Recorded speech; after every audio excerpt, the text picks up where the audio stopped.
Is it an old bike? Is it still being made? Was it just a prototype?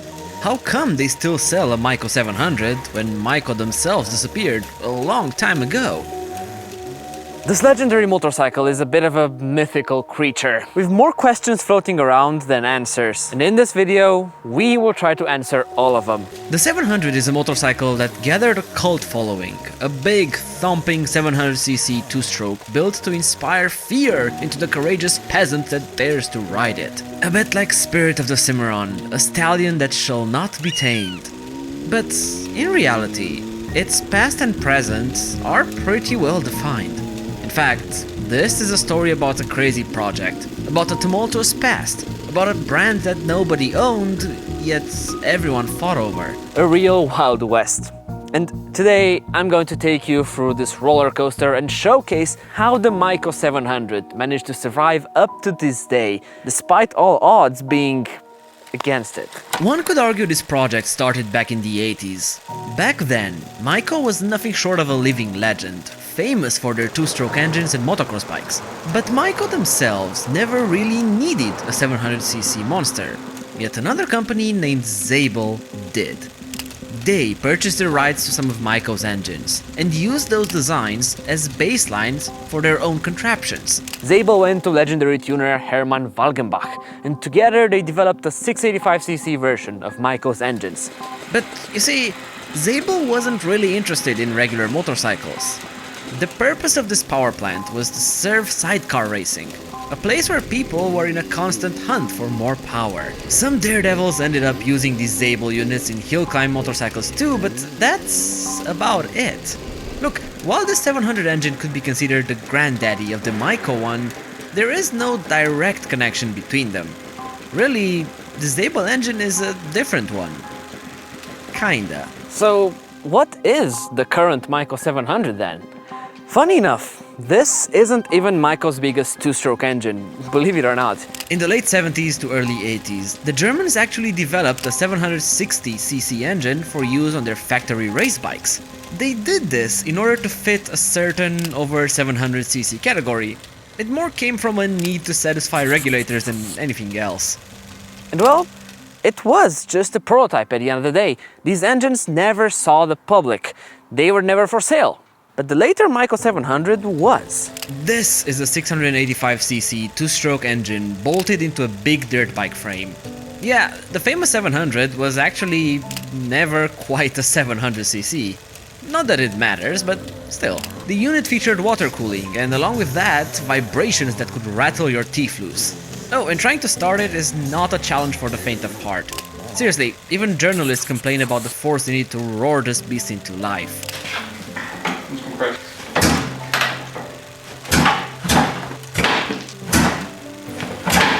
Despite that, apparently its Widowmaker reputation was a bit unwarranted. Obviously, I'm not saying it was ever slow, but plenty of magazine testers mentioned that, in real life, short shifting and riding the low-end torque band was the way to get the most out of this Maico. The whole myth about hitting power band on the 700 was just that. A myth. Some people described it as keeping a constant, medium RPM and adjusting your speed just by shifting gears. A magazine back in the day said that upshifting was necessary. Downshifting, though, was entirely optional, no matter the speed or gear. What this tells me is that the low and mid torque were what made this bike a brute, not the higher PMs. The engines that are currently for sale from Kössler Maico apparently are even backwards compatible to bikes going back as far as 1985. And this Kössler name? Remember it, because it will play a huge role in the story of this mythical creature. There is one big fat question that remains unanswered. Why? What's the point? I mean, difficulty to ride aside, this is a bike that in the modern day can't really compete anywhere. Motocross caps its engine size at 450cc, so you could imagine why a 685cc bike has no place in the current state of affairs. The thing is, the Maico 700 was never supposed to be a motocross bike. In fact, it all goes back to Supermotos and the little German dealer, Kössler. These days, Kössler is mainly a KTM dealer based in Leverkusen. But the family that founded this business goes way back. And so do their relationships with Maico. They've been working with the Maisch brothers, founders of Maico, for over 40 years. And in fact, the Köstler family allegedly played a big role in trying to keep Maico afloat in the first place. In 1983, when Maico was going through big controversies regarding their gearboxes, they were close to going bankrupt. And Köstler apparently chipped in financially to try help keep the brand afloat. Later, in 1999, when Maico officially went under, Köstler bought the rights to manufacture the Maicos from the defunct company. Ever since, this little dealer in Germany has been hand manufacturing small batches of Maicos. Realistically, more as a passion project than anything. And we get to the early 2000s, when the Maico 700 was born. See, back then, Köstler was the main sponsor of a supermoto team.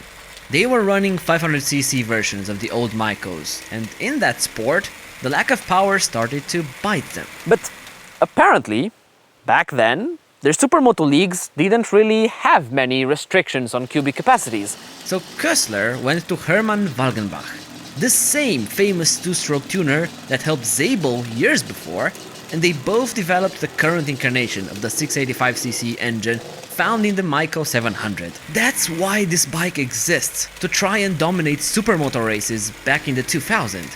It was never meant to be a motocross or an enduro bike. Those versions morphed because... I mean, why not? They're cool as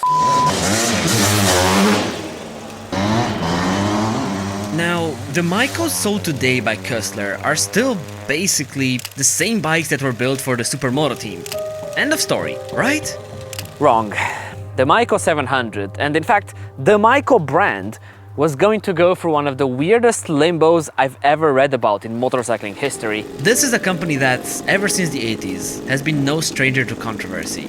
They started out as legends and they lived long enough to become the villains. They first filed for bankruptcy in 1983. And after, different manufacturers and companies tried picking up the name and resurrecting it.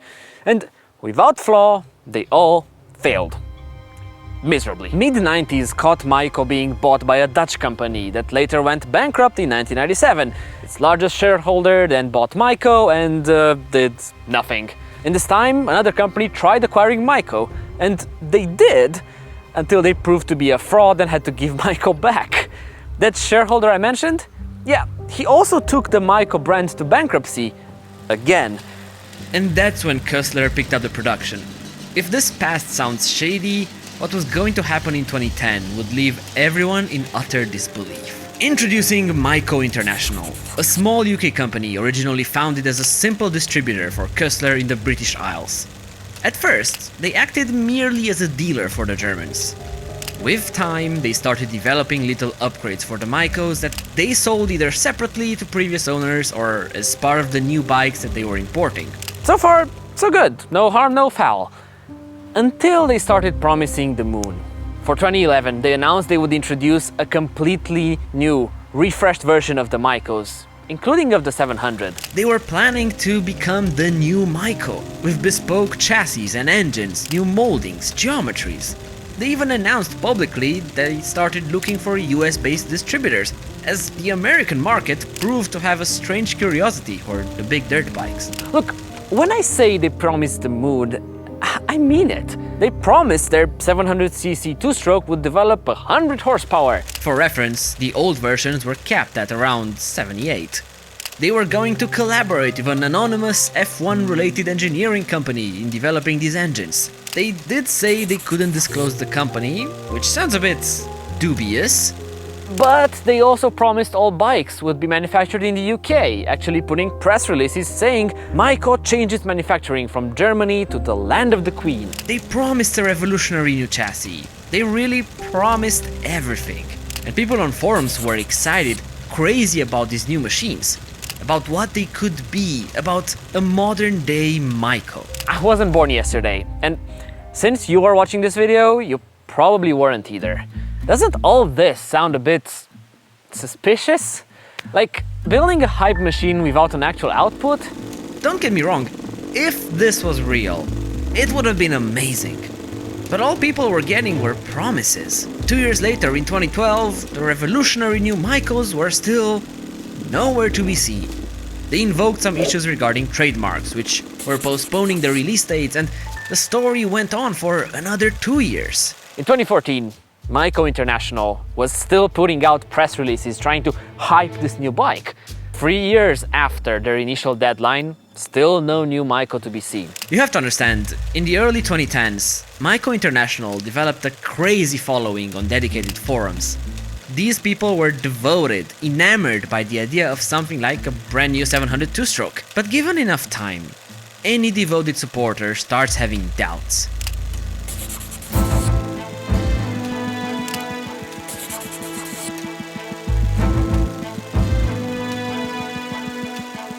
At first, people who were questioning this company were seen as outliers, haters. But then, as no bikes were seen, more and more forum users were starting to ask the same question. When asked about doing magazine tests, the company basically said that after talking to TM, they didn't think those testers were impartial enough and were afraid of getting bad ratings on that. I mean, doesn't this all sound shady? Like, they didn't have bikes to test ride, they didn't want to allow magazines to ride them, their word was supposed to be all that we should have trusted? Come on, guys. Was this a scam after all? It's tricky. Personally, I don't think it was. I think that the situation was handled extremely poorly by the UK company, but they probably had good intentions. Look, obviously, a lot of things we simply can't know because we weren't there. But we do know a lot of other facts on how this fiasco went down. So, did these new Maicos exist? Kind of.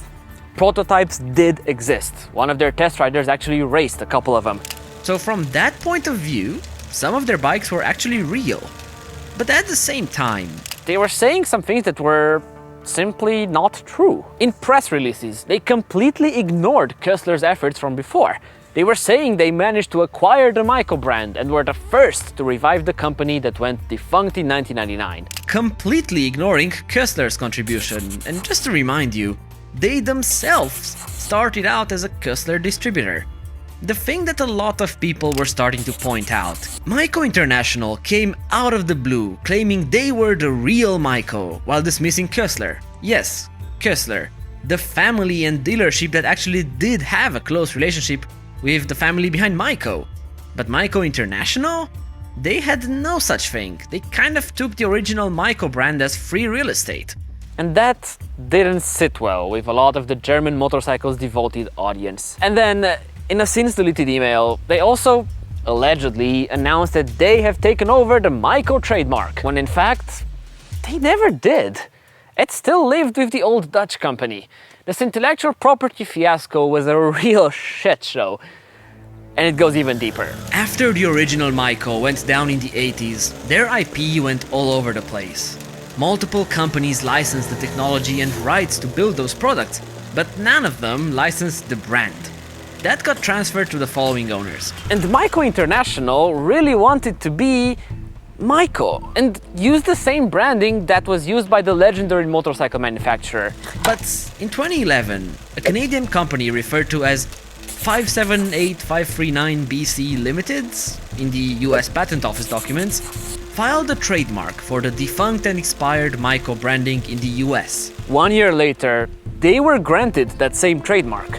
And then they went after all Maico part distributors and demanded royalties for using their freshly registered trademark, resulting in multiple lawsuits. I'm not a lawyer, but I do think this was one of the problems Maico International had when it comes to distributing their bikes in the US. A while later, Maico International did rebrand as Berkeley VLN, but they never released anything out to the public. It seems like they faded away into silence. I can't find any modern updates on this. One of the last things that Maico International came out with was in 2015. They were saying they tried to acquire the European right to the Maico branding from the old investor for 750,000 euros. But they had one condition. At first, the investor was going to go out against all companies using the Maico name to sell parts or even bikes, like Köstler. If they were going to buy it, They wanted to make sure they were the only ones using it. But the investor didn't do that, so apparently the deal fell through. Oh, and from what I can tell in the official documents, in North America, the Canadian company still owns the Maico trademark. I had so many questions after figuring all this out. Why were they so stuck on using the Maico brand? Just why? If you had this revolutionary new bike, why not just call it something else and bloody release it already? They had a loyal initial group of people. I just don't get it, why they were so hung up on that stupid trademark. That's assuming their bikes were actually as good as they said, which is also a huge question mark since nobody really tried them. Real or not, even if they had the greatest intentions, I don't think anyone can question how rubbish their communication methods were. Not transparent, their PR was one of the worst I've ever seen. But Maico International were not the only ones trying to make use of the old German manufacturer. Wherever there's money to be made, with not that high efforts, you can rest assured somebody from the USA will be on that. Introducing ATK. In 2002 releasing their Intimidator models. The 700cc 2-stroke and the 620cc 2-stroke. Do these sound familiar? Have you heard of any other bikes with those exact same capacities? Maybe from a small German dealer manufacturer place? Frank White of ATK basically brought the Maico 700, developed by Kössler, into the US under his own ATK brand. No reference to Maico was still available. Apparently they even scrubbed all Maico logos and plastered their own on top. This was not an ATK. It was a Kössler Maico all day long. The plan was to get some frames from Holland and the engines from Kössler. From what I read, there actually was no real conflict here, especially not with the Germans though. Initially, people were supposed to use an online configurator and simply take delivery of these bikes in an ATK service provider. That was back in 2002. I think they were a bit early to that. But at least these bikes did get in the hands of actual magazine reviewers and, well, they all instantly recognized it as the old Maico, but they gave some interesting opinions. According to such magazine, the price was supposed to be just $7,000, but then it went up to 13. The figures I found are honestly all over the place, so don't really trust what I'm saying here in regards to cost. What you can trust is that ATK did this for a bit of time and then stopped. No more Intimidator for us. With all this being said, where does this leave the Maico 700 in today's world?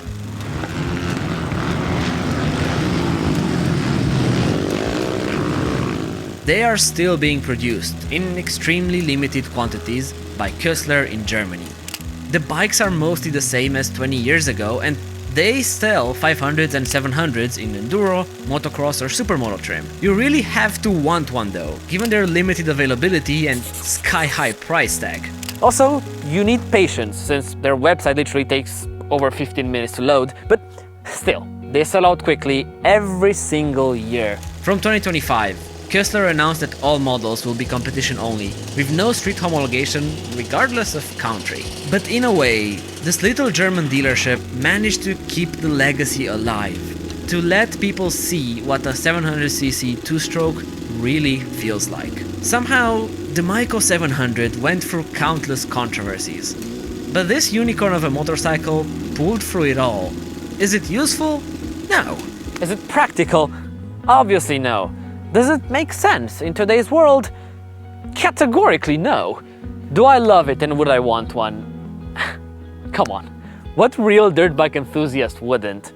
Because the Maico 700 is not a rational bike, and so we don't need rational reasons either.